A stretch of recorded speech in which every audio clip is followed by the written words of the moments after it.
नमस्कार, डेली 24 भारत देख रहे हैं आप। मैं हूं आपके साथ साहिल धुलिया। बुलेटिन की शुरुआत करते हैं।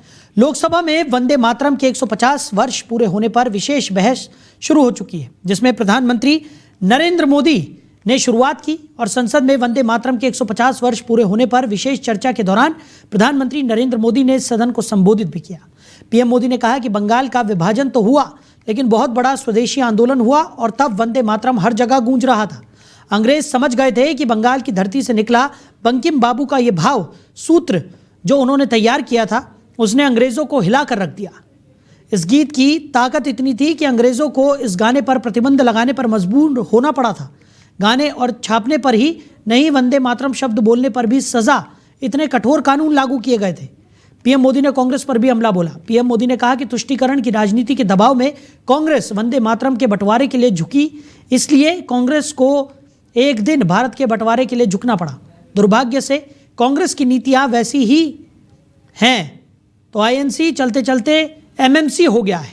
तो वंदे मातरम को लेकर लोकसभा में बहस शुरू हो गई है। बता दें कि प्रधानमंत्री नरेंद्र मोदी ने इस बहस की शुरुआत की, जहां उन्होंने संबोधित करते हुए वंदे मातरम को एक भाव करार दिया। उन्होंने कहा कि अंग्रेजों पर एक बहुत बड़ा प्रहार था वंदे मातरम। साथ ही साथ उन्होंने कांग्रेस पर भी जमकर निशाना साधा। बंगाल का विभाजन तो हुआ, लेकिन एक बहुत बड़ा स्वदेशी आंदोलन खड़ा हुआ और तब वंदे मातरम हर तरफ गूंज रहा था। अंग्रेज समझ गए थे कि बंगाल की धरती से निकला बंकिम दा का ये भाव सूत्र।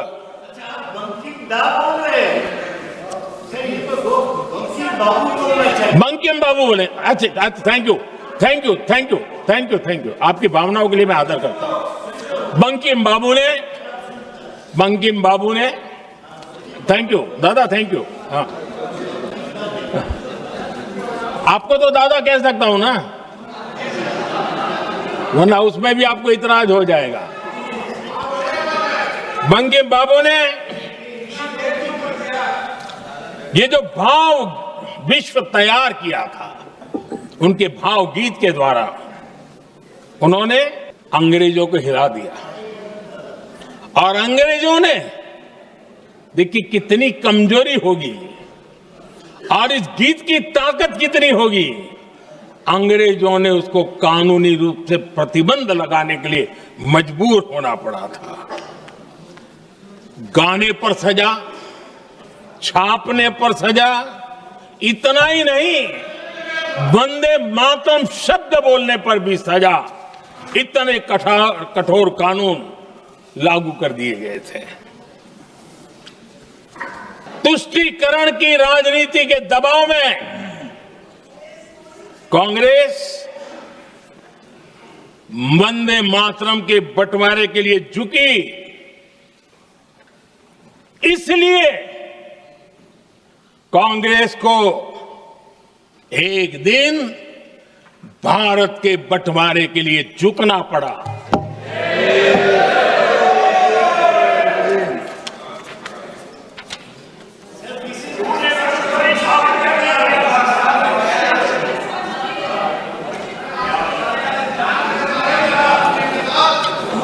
मुझे लगता है कांग्रेस ने आउटसोर्स कर दिया है।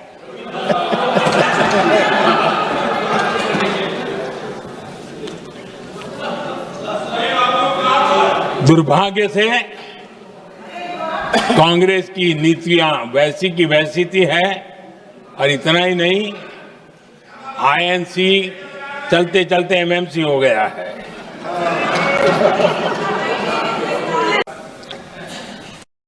तो संसद का शीतकालीन सत्र चल रहा है। इस बीच कल एनडीए के संसदीय दल की बैठक होगी। एनडीए संसदीय दल की बैठक कल सुबह 9:30 बजे शुरू होगी। ये बैठक संसद भवन के ग्रंथालय के जीएमसी बालायोगी सभागृह में होगी।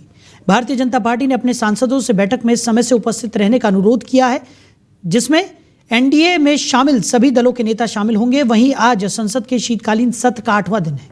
प्रधानमंत्री नरेंद्र मोदी लोकसभा में भारत के राष्ट्रीय गीत वंदे मातरम के 150 साल पूरे होने पर चर्चा करते हुए नजर आए।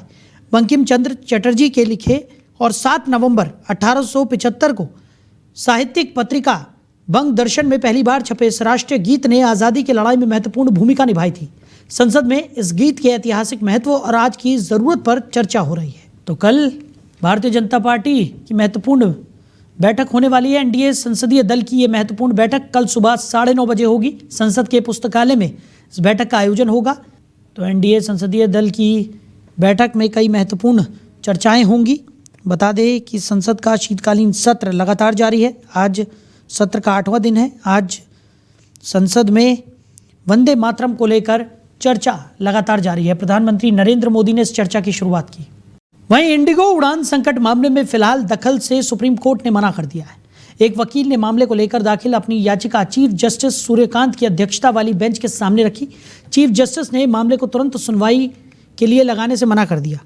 तो आपको बता दें कि उन्होंने कहा कि केंद्र सरकार मामले में जरूरी कदम उठा रही है। उन्होंने ये भी कहा कि एयरलाइंस को चलाना कोर्ट का काम नहीं है। इंडिगो संकट को लेकर यह याचिका नरेंद्र मिश्रा नाम के वकील की है। इसमें यात्रियों को हो रही भारी परेशानी का हवाला देते हुए सुप्रीम कोर्ट से हस्तक्षेप की मांग की गई है। याचिकाकर्ता ने प्रभावित यात्रियों को उचित मुआवजा और वैकल्पिक यात्रा सुविधा देने की मांग की है। वहीं नागरिक उड्डयन मंत्री राम मोहन नायडू ने राज्यसभा में कहा कि इंडिगो में हाल की उड़ानें रद्द होने का कारण एयरलाइन के भीतर की आंतरिक समस्याएं थी। सरकार यात्रियों, पायलटों और क्रू की सुरक्षा से कोई समझौता नहीं करेगी और ये बात सभी एयरलाइनों को साफ तौर पर बता दी गई है।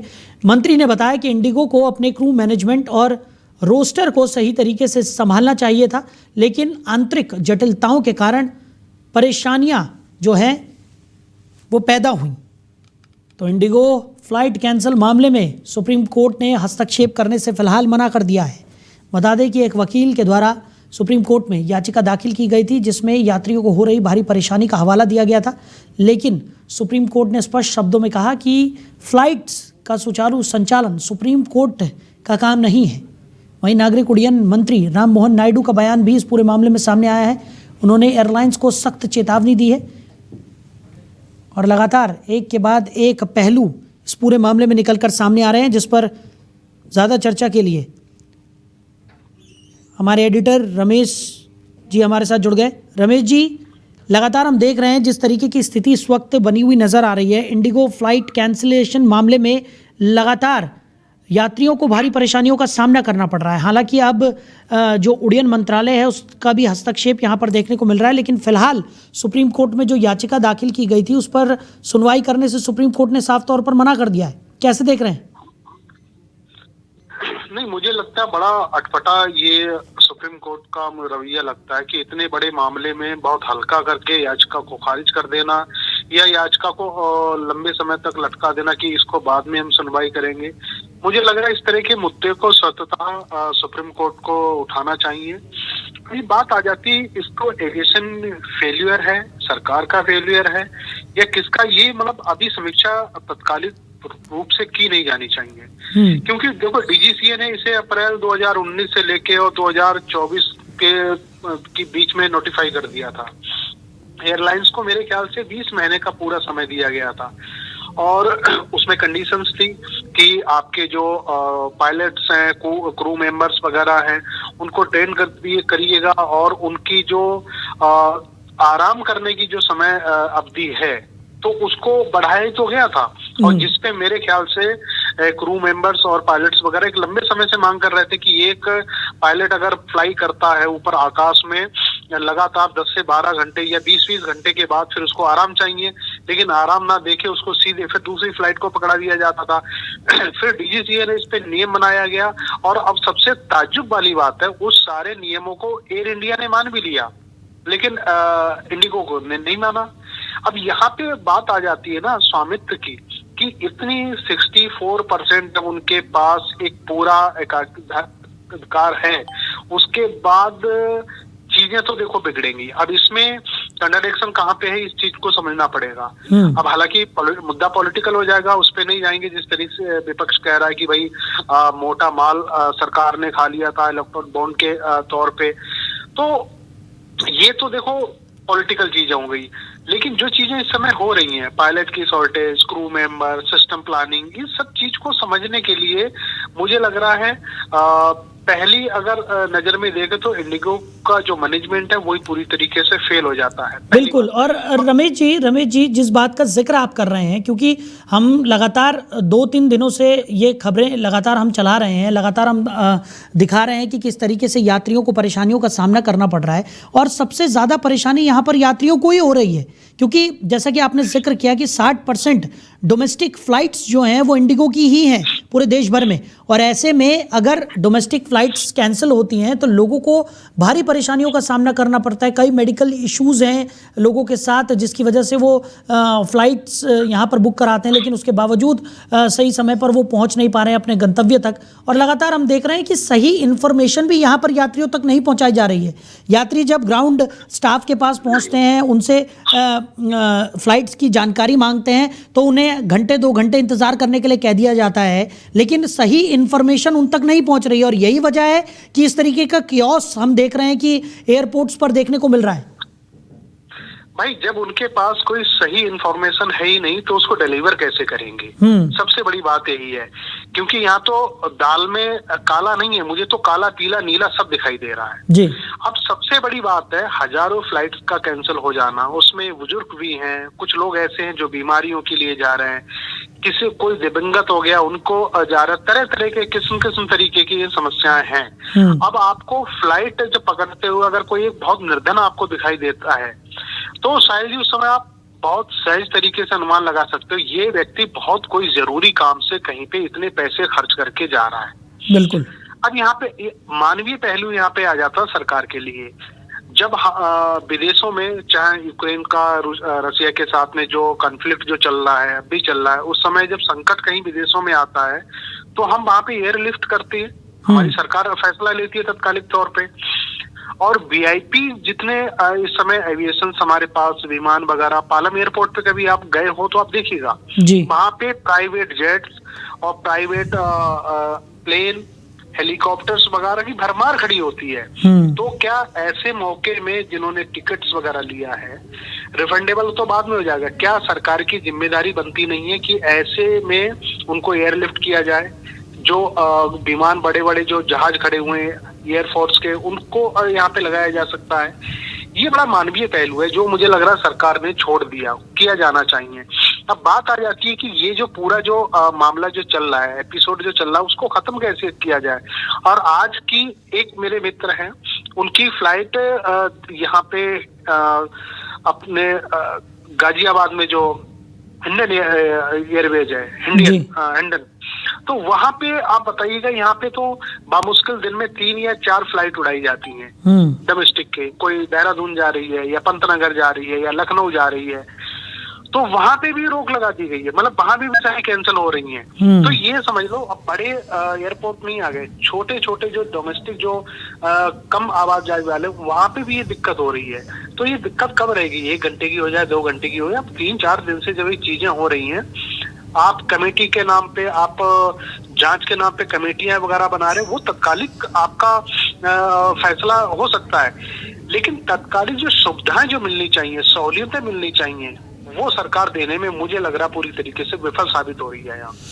बिल्कुल। और अव्यवस्थाओं का आलम तो इतना है कि हम लगातार देख रहे हैं, और अभी भी यात्रियों से ठीक ढंग से, क्योंकि जितना हम समझ पा रहे हैं अभी भी कम से कम 10 से 15 दिन यहाँ पर पूरी जो व्यवस्थाएं हैं उनको सुदृढ़ होने में लगेंगे, और ये बहुत ही मामूली समय है। जिस तरीके से कई एविएशन के लोगों से हमारी बातचीत हुई है, कई चीफ ऑपरेटिंग स्टाफ से हमने बातचीत की है, उनका सबका यही कहना है कि अभी स्थितियों को सामान्य होने में कम से कम 10 से 15 दिन और लगने वाले हैं, और ऐसे में यात्रियों तक ठीक इन्फॉर्मेशन पहुंचाना स्टाफ की जिम्मेदारी होनी चाहिए, लेकिन ठीक तरीके की इन्फॉर्मेशन यात्रियों तक नहीं मिल पा रही है।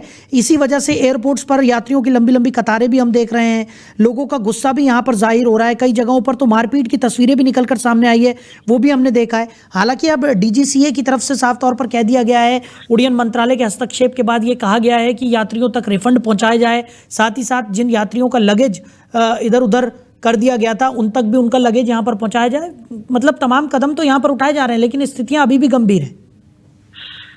नहीं देखिए, जो इंतजामात किए जाने चाहिए, अब आज भी हाई लेवल की एक इंक्वायरी हो रही है, एविएशन मिनिस्टर भी उनके साथ में इन्वॉल्व हैं, तो ये कब होगा, सहूलियतें कब मिलेगी, ये आने वाला समय ही बताएगा। लेकिन जिस तरीके से आपने कहा कि अभी 10 से 12 दिन भी स्थिति ऐसी ही बनी रहेगी, वो क्योंकि वो तो बिल्कुल सिद्ध हो चुकी है भाई।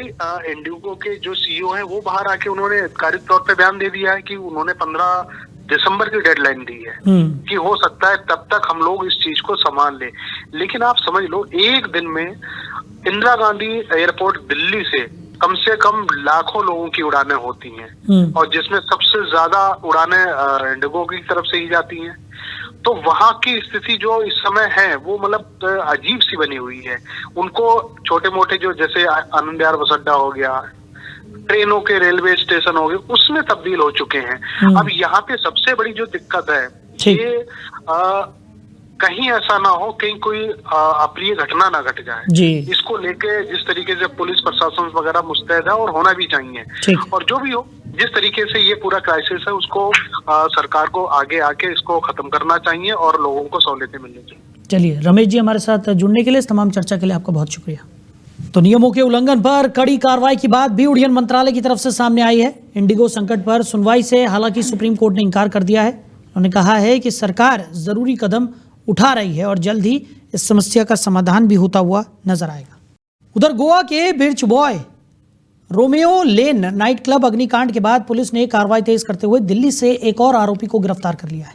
ये 5वीं गिरफ्तारी है और पकड़ा गया आरोपी भारत सिंह क्लब का ऑपरेशन मैनेजर था और रोजाना चलने वाली गतिविधियों की जिम्मेदारी संभालता था। इससे पहले गिरफ्तार मैनेजर्स ने पूछताछ के दौरान उसका नाम सामने रखा था, जिसके बाद दिल्ली के एक सब्जी मंडी इलाके से उसे हिरासत में लिया गया। पुलिस अब उससे क्लब की सुरक्षा खामियों और संचालन में हुई चूक को लेकर पूछताछ कर रही है। रविवार रात भड़की आग में 25 लोगों की मौत हो गई, जिनमें 20 क्लब कर्मचारी और 5 पर्यटक शामिल हैं।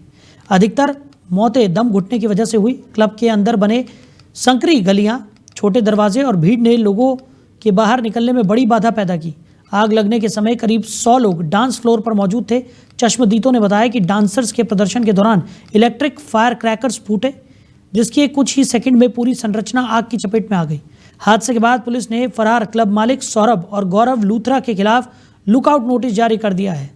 नाइट क्लब के मालिकों के खिलाफ पहले ही एफआईआर दर्ज कर ली गई थी। पुलिस ने उन पर गैर इरादतन हत्या का आरोप लगा दिया है। वहीं लैंड फॉर जॉब केस में लालू यादव, तेजस्वी यादव समेत परिवार के अन्य सदस्यों को 2 दिनों की राहत फिर मिल गई है। आज लालू परिवार के सदस्यों के खिलाफ चर्चित लैंड फॉर जॉब मामले में दिल्ली की अदालत में अहम सुनवाई हुई। मामले में चार्ज फ्रेमिंग पर कोर्ट ने फैसला 2 दिनों के लिए टाल दिया। अगली सुनवाई 10 दिसंबर को होगी। सीबीआई को कोर्ट ने सभी अभियुक्तों की अद्यतन स्थिति रिपोर्ट दाखिल करने का निर्देश दिया है। इससे पहले दिल्ली की राउस रेवेन्यू कोर्ट ने 4 दिसंबर को राष्ट्रीय जनता दल के प्रमुख लालू प्रसाद यादव, उनके परिवार के सदस्यों और अन्य व्यक्तियों से जुड़े जमीन के बदले नौकरी घोटाला मामले में आरोप तय करने संबंधी अपनी फैसले को टाल दिया था। विशेष सीबीआई न्यायाधीश ने सीबीआई को निर्देश दिया था कि वो मामले के आरोपियों की स्थिति की पुष्टि करने के बाद एक स्थिति रिपोर्ट दाखिल करे। मामले में 103 आरोपियों में से 4 की मौत हो चुकी है और न्यायाधीश ने विस्तृत सुनवाई के लिए मामले को 8 दिसंबर के लिए सूचीबद्ध किया था। वहीं सुरक्षा बलों को आज नक्सलवाद के खिलाफ लड़ाई में एक ऐतिहासिक सफलता मिली है। कुख्यात नक्सली कमांडर एवं सेंट्रल कमेटी मेंबर रामधेर मज्जी ने अपने 11 साथियों के साथ छत्तीसगढ़ के बकरकट्टा में पुलिस के सामने आत्मसमर्पण कर दिया। रामधेर मज्जी, जो कुख्यात नक्सली नेता हिडमा के समकक्ष माना जाता था, पर 1 करोड़ रुपए का नाम घोषित था। इस बड़े आत्मसमर्पण के बाद एमएमसी जोन यानी कि महाराष्ट्र, मध्य प्रदेश, छत्तीसगढ़ को नक्सल मुक्त घोषित कर दिया गया है, जो इस क्षेत्र में नक्सल विरोधी अभियानों की एक निर्णायक जीत है। आत्मसमर्पण करने वाले 12 माओवादी कैडरों में रामधेर मज्जी के अलावा 3 डिविजनल वॉइस कमांडर और अन्य प्रमुख सदस्य शामिल हैं। तो आत्मसमर्पण के समय उनके पास से AK-47, 30 कार्बन, इंसास 303 और SLR जैसे घातक हथियारों का बड़ा जखीरा भी बरामद किया गया है।